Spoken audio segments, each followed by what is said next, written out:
बेहतर से बेहतर की तलाश कीजिए, मिल जाए नदी तो समंदर की तलाश कीजिए।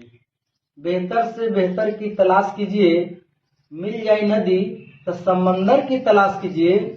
टूट जाता है शीशा पत्थर की चोट से, टूट जाता है शीशा पत्थर की चोट से। टूट जाए पत्थर ऐसा शीशा तलाश कीजिए, ऐसा शीशा तलाश कीजिए। आज ए टीचर और मोटिवेशनल स्पीकर, आज हम लोग बात करने वाले हैं पाचन तंत्र के जो है अगला भाग। ठीक है, ठीक है। डाइजेस्टिव सिस्टम जो था उसको हम लोग बता दिए थे, सिस्टम क्या होती है और पाचन क्या होती है, एंजाइम क्या होती है ना। इसके बारे में हम बिल्कुल बता दिए थे। भोजन का पाचन कहाँ से प्रारंभ हो जाता है? मुंह से हो जाता है ना।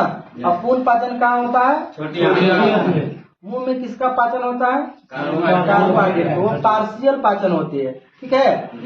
तो एंजाइम के बारे में बताए थे कि यह जो है बायोकेटालिस्ट का काम करती है ना। भोजन अगर पचता नहीं है तो उसको वोल्टेज को बढ़ा देना, समझा ना, एक्टिव कर देना जो एंजाइम होता है। प्रोटीन का बना होता है। ठीक है ना।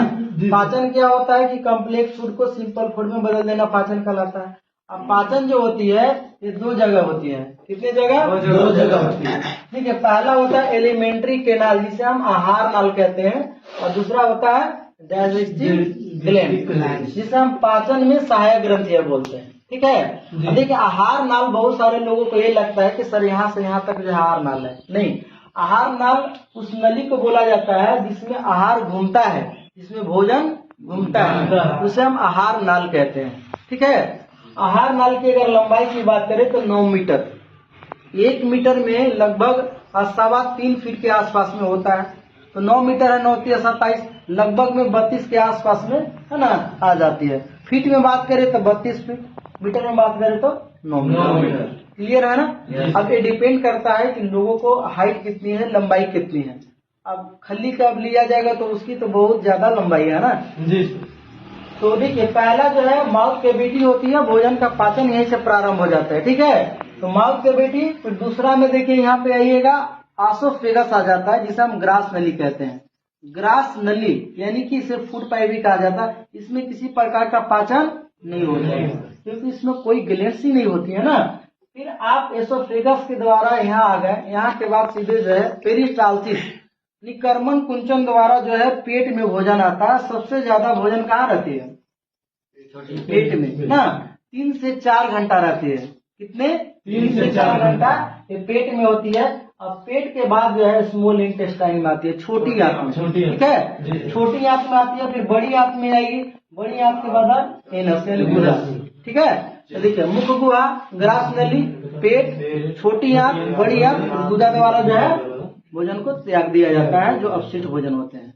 आई होप क्लियर है। इसी को हम आहार नाल कहते हैं। और दूसरा में होता है आपको पाचन में सहायक ग्रंथियां। देखिए मुख से जो है ना, माउथ कैविटी से सलेवरी ग्लैंड्स निकलता है, साइड साइड में ग्लैंड छोड़ती है। इसमें सलाइवा निकलता है जो भोजन को पचाने में मदद करती है। ठीक है जी। अब यहाँ पे ध्यान देंगे तो हमारे शरीर में पाचन जो है कार्बोहाइड्रेट, प्रोटीन और फैट्स का होता है, जिसको हम लिपिड्स बोलते हैं जी सर। तो हमारे शरीर में केवल पाचन जो है ना, याद रखिएगा, मुंह में जो है कार्बोहाइड्रेट का ही होता है और ये प्रोटीन और फैट्स का पाचन नहीं होता, वो पार्शियल पाचन होती है। ठीक है। एसोफेगस में किसी प्रकार के एंजाइम नहीं पाए जाते हैं, है ना, इसलिए इसमें पाचन नहीं होता है। आप जैसे स्टोमक में जाइएगा जब पेट में, तो इसमें गैस्ट्रिक जूस निकलते हैं जिसे हम जठर रस कहते हैं। इसमें रेनिन और पेप्सिन निकलते हैं। रेनिन दूध को दही बनाता है और पेप्सिन जो होता है प्रोटीन को पेप्टोन में बदल देता है। अब क्लियर है। अब छोटी आंत में आइएगा तो पूर्ण भाजन जो है, पूर्ण पाचन भोजन का जो है ये छोटी आंत में होती है, जिसे हम पचौनी भी कहते हैं जात भाषा में। लीवर प्लस पित्ताशय होता है। लीवर को हिंदी में यकृत, उर्दू में जिगर कहते हैं। ठीक है। और ये जो है पैंक्राइज होता है जिसे अग्नाशय, अग्नाशय और अमाशय दोनों अलग अलग होते हैं। ठीक है ना। अब उसके बाद छोटी आंत आती है, जल का अवशोषण करती है, इसका काम ये होता है। छोटी आंत कहने का छोटी है, पर इसकी लंबाई की अगर बात करें है ना, तो 7 से लेकर के जो है 7.5 मीटर के आसपास में होती है। सॉरी, 6 से लेकर के जो है 7.5 मीटर के आसपास में इसकी लंबाई होती है। छोटी कहने का है, पर बड़ा लंबी होती है ना। बड़ी आंत कहने का बड़ी है, पर इसकी लंबाई छोटी होती है, ये लगभग 1.5 मीटर से लेकर के 2 मीटर के आसपास में होती है। दोनों का आसपास मिलाएंगे तो अप्रोक्स जो है क्या हो जाता है 9 मीटर के आसपास में, क्योंकि एसोफेगस की जो लंबाई होती है 25 सेंटीमीटर। ठीक है जी। अब फिगर के माध्यम से समझेंगे। देखिए मुख गुहा, गुहा का मतलब खाली जगह, जैसे देखिए मुख खाली है कि ना जी, तो गुफा देखेंगे वो भी खाली होता है। क्लियर हो रहा है ना। तो मुख गुहा में भोजन लेते हैं, भोजन का पाचन प्रारंभ यहीं से हो जाती है, दांतों की सहायता से चबाते हैं। अब यहाँ पे देखेंगे 3 जोड़ी लाल ग्रंथि होती है, लारीय ग्रंथि है ना। फिर उसके बाद में ग्रास नली, ग्रसनी और ग्रास नली दोनों में अंतर है। जिससे जिस नली में सांस जाती है उसको ग्रसनी बोला जाता है, और जिसमें भोजन जाती है उसे ग्रास नली। इसे फूड पाइप के भी नाम दिया जाता है, इसमें पाचन नहीं होती है। अब भोजन पेट में आती है, और पेट में जो हाइड्रोक्लोरिक एसिड पाई जाती है HCl, जो भोजन को पचाने में तोड़ने में मदद करती है। क्लियर है ना। अब देखेंगे कि जब अमाशय में आया, पेट में यानी जठर में, ठीक है, अमाशय जठर पेट भी बोलते हैं। अब यहाँ पर रेनिन पेप्सिन निकलती है। अब भोजन जो है पेट से होते हुए जो है छोटी आंत में, लीवर में नहीं चली जाती, इधर उधर नहीं जाती है। ये देखिए लीवर है, गोल ब्लाडर है, ठीक है। अब ये देखिए पैंक्राइज है, जिसे अग्नाशय बोलते हैं। पैंक्राइज से जब इंसुलिन हार्मोन निकलना बंद हो जाता है, कम निकलता है, तो उसी को डायबिटीज बीमारी होती है। क्लियर है ना। अब छोटी आंत से होते हुए जो है बड़ी आंत में जाती है, फिर गुदा द्वारा इसे त्याग दिया जाता है। अपेंडिक्स होता है जो घास फूस को पचाने में, हरा भरा जो भी चीजें खाते हैं वो जो है अपेंडिक्स होती है, इसका काम ये होता है। आई होप क्लियर हो गया। अब हम लोग जो एक करके जो पढ़ेंगे माउथ कैविटी, ठीक है जी सर।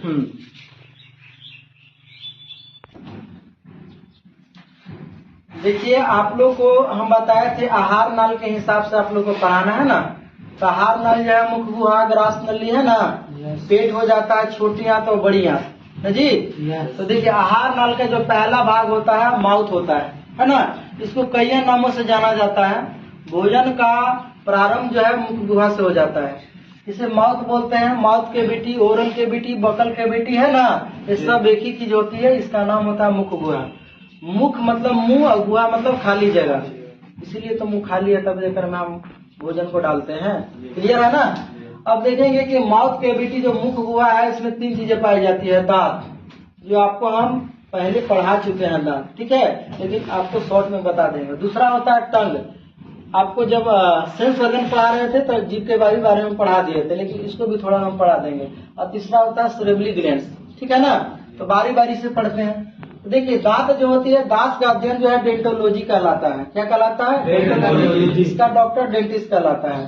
दांत को नुकसान जो है आपको फ्लोरीन गैस से होता है ना। अगर फ्लोरीन गैस जो है मुंह पर मार दिया जाएगा, दांत जो है झड़ जाएगा, गेंदा की तरह टपक मनी हो जाएगा नीचे, बैर की तरह। समझ में आ गया कि नहीं। दांत जो है यह जो है 2 प्रकार के होती है, 2 भाग होती है इसकी। एक बाहरी भाग का जो हम इनेमल बोलते हैं, जो उसी के कारण से दांत चमकता है ना। दूसरा क्या हो जाता है, डेंटाइन हो जाता है। ये बना काची से होता है, कैल्शियम ट्राइफॉस्फेट से। काची से बनता है, कैल्शियम ट्राइफॉस्फेट से जो है दांत जो है निर्माण होती है, ठीक है।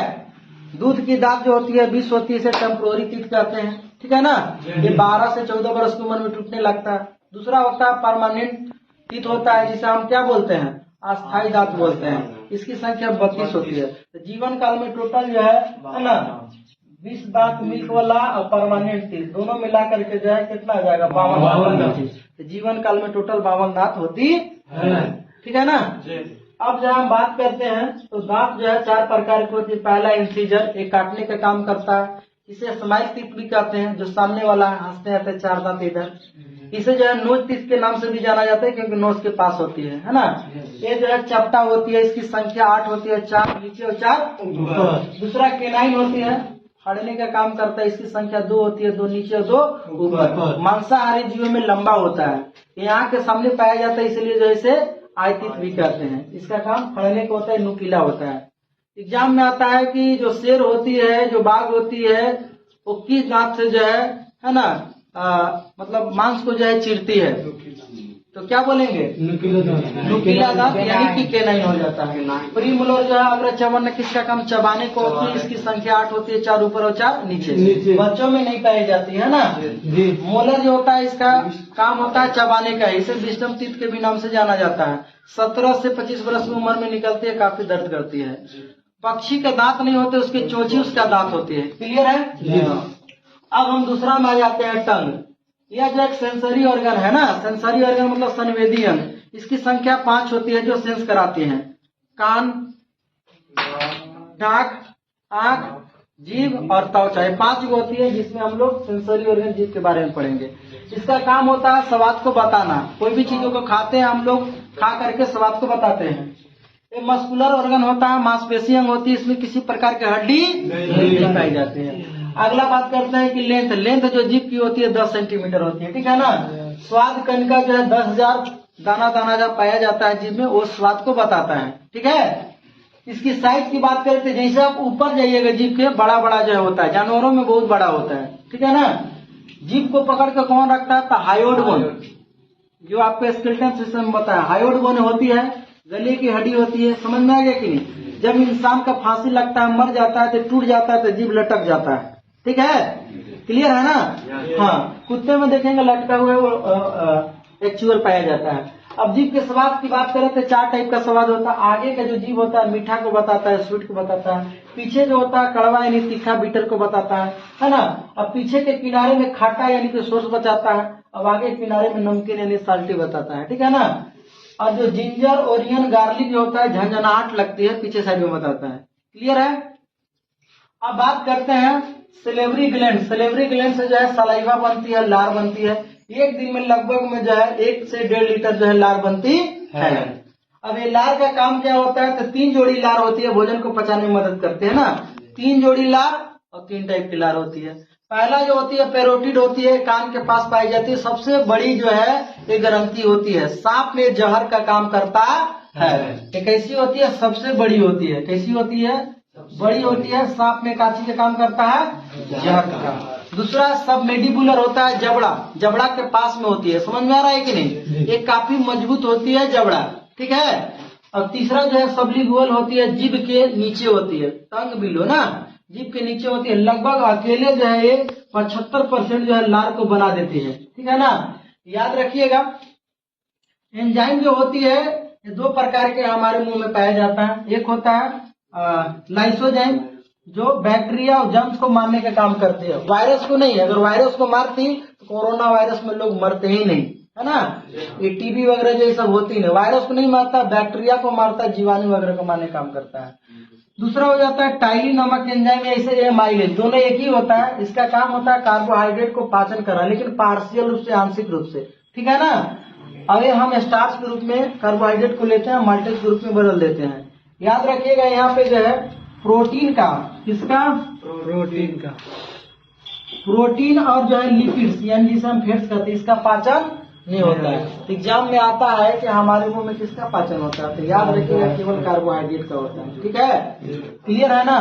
अब देखेंगे कि सर इसमें जो सलाइवा होता है, लार होता है, लार में क्या पाया जाता है, ठीक है ना। तो लार में अगर ध्यान देंगे, देखिए लार जो होती है ना, लार, लार में देखिए क्या क्या पाया जाता है। तो याद रखिएगा इसमें पानी पाई जाती है, वाटर ना। हाँ, ये लगभग में जो है 99% जो है अकेले जो है पानी पाई जाती है ना। इसमें म्यूकस होता है, म्यूकस है ना जी।